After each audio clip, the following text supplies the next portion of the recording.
अस्सलाम वालेकुम दोस्तों, सऊदी अरब के आज की ताज़ी फटाफट और बड़ी ख़बरों में आपका स्वागत है। मैं मोहम्मद साकिब और आप देख रहे हैं गल्फ़ लाइव हिंदी।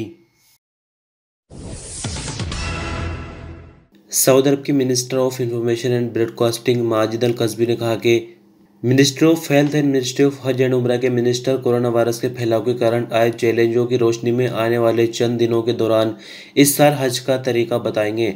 सब अखबार के मुताबिक माजिद अल कस्बी ने इतवार को प्रेस कॉन्फ्रेंस में कहा कि कोरोना वायरस में लगातार बदलाव, उसके फैलाव और बहुत से देशों में कोरोना वैक्सीन की कमी की वजह से इस साल हज का तरीका अभी तक नहीं बताया जा सका।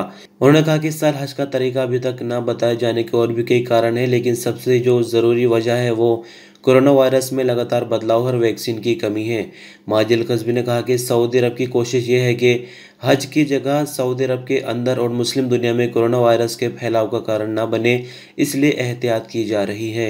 आपकी जानकारी के लिए बता दें कि जुमेरात को इंडोनेशिया ने ऐलान किया था कि कोरोना वायरस के कारण इंडोनेशिया के लोग इस साल हज पर नहीं जाएंगे। बीते साल भी कोरोना वायरस के कारण लिमिटेड तादाद में एसओपीज के साथ हज अदा किया गया था।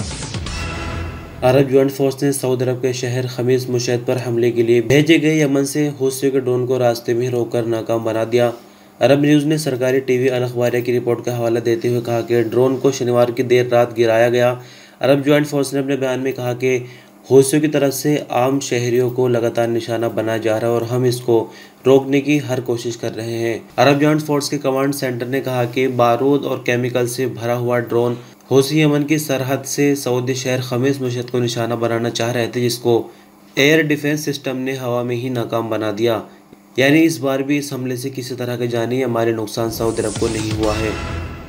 अबशिर के जरिए अजनबी वर्कर के वीज़े को बढ़ाने में टेक्निकल प्रॉब्लम आ रही है तो कफील को चाहिए कि वो मैनेजमेंट या कॉल सेंटर से संपर्क करे। आजिल अखबार के मुताबिक अबशिर मैनेजमेंट ने कहा कि वर्कर के वीज़े की वैलिडिटी बढ़ाए जाने में अगर कोई मुश्किल हो तो टेक्निकल सेंटर पर बात की जा सकती है। ऐसे में कफील को चाहिए कि वो ट्विटर पर मैनेजमेंट से कॉन्टैक्ट करे, अपना नाम और नेशनल ID नंबर से रजिस्ट्रेशन कराए। इसके साथ ही अपना कॉन्टैक्ट नंबर, वर्कर का नाम और इकामा नंबर के अलावा क्या प्रॉब्लम आ रही है वो भी लिखे। इस तरह के मसले के हल के लिए अबशिर अकाउंट के जरिए भी सर्विस सेंटर या टेलीफोन के जरिए बात की जा सकती है। अबशिर मैनेजमेंट की तरफ से ये सुझाव एक सऊदी के सवाल के जवाब में दिया गया, जिसमें पूछा गया था कि मुझे मैसेज आ रहा है कि मेरे वर्कर के वीज़ा 7 दिन बाद ख़त्म हो जाएगा। मैंने वीज़े को आगे बढ़ाना चाहा, लेकिन सिस्टम में कुछ टेक्निकल प्रॉब्लम है जिसकी वजह से वीज़े की वैलिडिटी नहीं बढ़ पा रही है। मुझे ऐसे में क्या करना चाहिए। ग्लोबल डेटा जमा करने वाली कंपनी OAG के आंकड़ों के मुताबिक मई में Riyadh Dubai airline route middle east में सबसे ज़्यादा बिजी रहने वाले रूट थे। OAG के मुताबिक सबसे ज़्यादा बिजी रहने वाले रूट में काहिरा जद्दा दूसरे नंबर पर, जबकि दुबई जद्दा तीसरे नंबर पर था। अरब न्यूज़ के मुताबिक सऊदी अरब ने सऊदी अरबियन एयरलाइन यानी अल सऊदिया के जरिए 30 इंटरनेशनल एयरपोर्ट्स पर फ़्लाइटें चलाने के साथ 17 मई को इंटरनेशनल ट्रैवल की दोबारा शुरुआत की थी। लेकिन इंटरनेशनल हवाई सफ़र के लिए इस रीजन का सबसे बड़ा सेंटर दुबई अब भी इंडिया से आने वाले पैसेंजरों की तादाद में कमी से प्रभावित है, जो ज़्यादातर इसके टूरिस्टों का सबसे बड़ा ज़रिया है। यानी आपको बता दें कि यूनाइटेड अरब अमीरात ने अभी इंडिया से फ़्लाइट्स पर पाबंदी लगा रखी है, यानी कोई भी पैसेंजर टूरिस्ट वीज़ा लेकर UAE नहीं पहुंच सकता है, जिसके चलते जो एयरपोर्ट है वो खाली से है। रिपोर्ट के मुताबिक यानी इंडिया से बहुत बड़ी तादाद में टूरिस्ट UAE जाते हैं घूमने फिरने के लिए, लेकिन अभी जैसा कि कोरोना ज़्यादा है और सभी देश इंडिया से फ़िलहाल डरे हुए हैं तो UAE ने पाबंदी लगा दी है, वरना तो बहुत आसान हो जाता है इस वक्त सऊदी अरब आना UAE से होकर, क्योंकि सऊदी अरब ने ऑलरेडी दुबई से आने वालों के लिए फ़्लाइट्स खोल दी है, जैसे कि आपको मालूम है। कोरोना वैक्सीन सेंटर में काम करने वाले 98% स्टाफ को वैक्सीन लगाई जा चुकी है, जबकि कोरोना टेस्ट सेंटर के 93% स्टाफ को भी वैक्सीन लगाई जा चुकी है। सब अखबार के मुताबिक मिनिस्ट्री ऑफ हेल्थ के तहत हॉस्पिटल और हेल्थ सेंटर में काम करने वाले 82% स्टाफ को वैक्सीन लगाई जा चुकी है। मिनिस्ट्री ऑफ हेल्थ ने आगे कहा कि आने वाले दिनों के दौरान हेल्थ मिनिस्ट्री का 100% स्टाफ कोरोना वैक्सीन लगा चुका होगा। सऊदी भर में 590 वैक्सीन सेंटर इस टाइम काम कर रहे हैं, जिनके जरिए अब तक 14 मिलियन से ज़्यादा लोगों को कोरोना वैक्सीन लगाई जा चुकी है, जबकि ये तादाद लगातार बढ़ रही है। यानी कुछ वैक्सीन सेंटर ऐसे भी जो कि 24 घंटे काम कर रहे हैं और जो तादाद है वैक्सीन लगवाने वाले लोगों की वो लगातार बढ़ रही है। सऊदी अरब के मौसम विभाग ने सोमवार यानी 7 जून के लिए सऊदी अरब में मौसम में क्या कुछ बदलाव होने जा रहे उसके बारे में पूर्वानुमान बताया है। अखबार 24 के मुताबिक मौसम विभाग ने कहा कि पीर को ज्यादातर मौसम में धुंध रहेगी, जबकि रुक रुक कर जीजान, नसीर, बाहा के ऊपरी इलाकों और मक्का मुकर्रमा के दक्षिणी इलाकों पर गरज चमक के साथ बारिश हो सकती है। ईस्टर्न रीजन में गर्मी ज़्यादा होगी, तेज़ रेतीली हवाएं चलेंगी जिनका सिलसिला रियाज रीजन के दक्षिणी इलाकों तक फैल जाएगा और विजिबिलिटी भी काफ़ी हद तक कम हो जाएगी। मौसम विभाग का आगे कहना है कि सऊदी भर में सबसे ज़्यादा टेम्परेचर यानी 46 डिग्री सेंटीग्रेड मदीना मुनव्वरा और बेशा में होगा, जबकि सबसे कम टेम्परेचर 15 डिग्री सेंटीग्रेड अलसौदा में होगा। सऊदी अरब में बीते 24 घंटों के दौरान कोविड-19 के फिर से नए मामले 1000 के नीचे यानी 984 नए मामले रिकॉर्ड पर आए हैं, जबकि 1185 नई रिकवरी भी रिकॉर्ड पर आई है। 16 नई मौत हुई हैं, जिसके बाद कुल मरने वालों की तादाद बढ़कर 7456 हो जाती है। एक्टिव मामलों की अगर बात करें तो 9446 है, जिनमें से 1545 क्रिटिकल मामले हैं।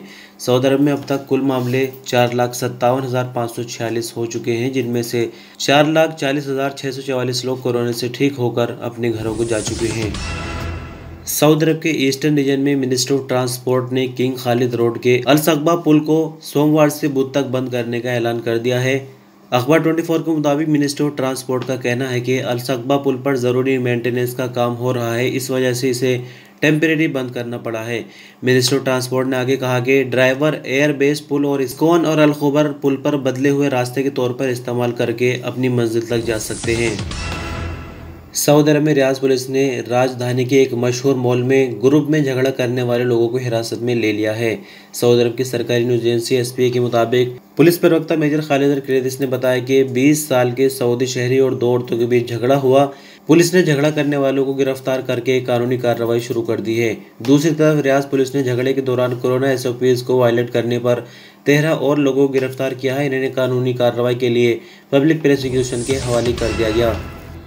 सऊदी अरब में मिनिस्टर ऑफ इंटीरियर का कहना है कि सऊदी भर के रीजन्स में मार्केटों में चेकिंग के दौरान बीते एक हफ्ते में कोरोना एसओपीज की 23,000 वायलेशन रिकॉर्ड पर आए हैं। मिनिस्टर ऑफ इंटीरियर ने अपने बयान में आगे कहा कि ये आंकड़े 30 मई से 5 जून तक के हैं। अखबार 24 के मुताबिक मिनिस्टर ऑफ इंटीरियर ने बताया कि रियाज रीजन में 7,400, मक्का मुकर्रमा में 3,900, ईस्टर्न रीजन में 3,000, कसीम रीजन में 2,000, मदीना मुनव्वरा रीजन में 1,400 वायलेशन सामने आए हैं।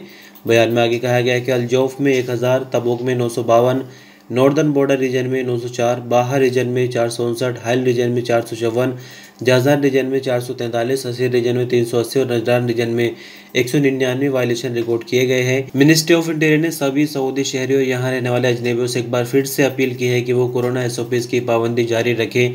अगर एसओपीज की पाबंदी नहीं करते और चेकिंग में आ जाते हैं तो उन पर भारी जुर्माने वगैरह लगाए जाएंगे। सऊदी अरब में अलजौफ रीजन के गवर्नर प्रिंस फैसल बिन नवाफ बिन अब्दुल अजीज सोमवार की शाम सकाका शहर में जैतून मेले का उद्घाटन करेंगे।